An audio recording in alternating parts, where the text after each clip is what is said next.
अस्सलाम वालेकुम बच्चों। पार्ट 1 हमने देख लिया है। अब पार्ट 2 में हम रियाजी के लिए कौन से अंग्रेज़ी अल्फाज इस्तेमाल होते हैं वो देखेंगे।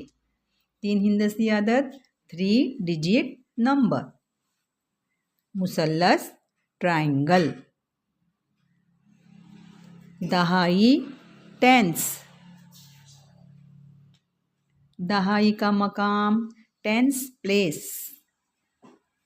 दहाइयों का ज़र्ब मल्टीप्लिकेशन ऑफ टेंस।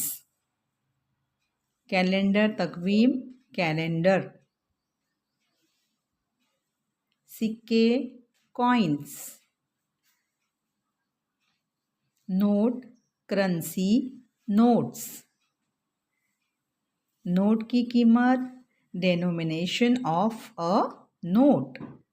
समाई कैपेसिटी। Pound 3 quarters.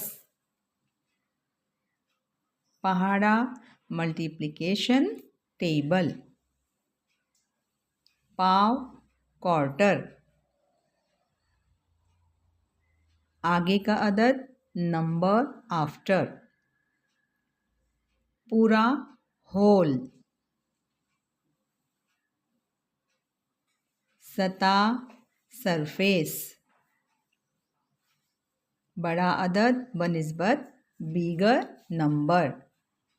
छोटा अदद स्मॉलर नंबर। बंद शक्ल क्लोज फिगर। जमा एडिशन। मुरब्बा स्क्वायर।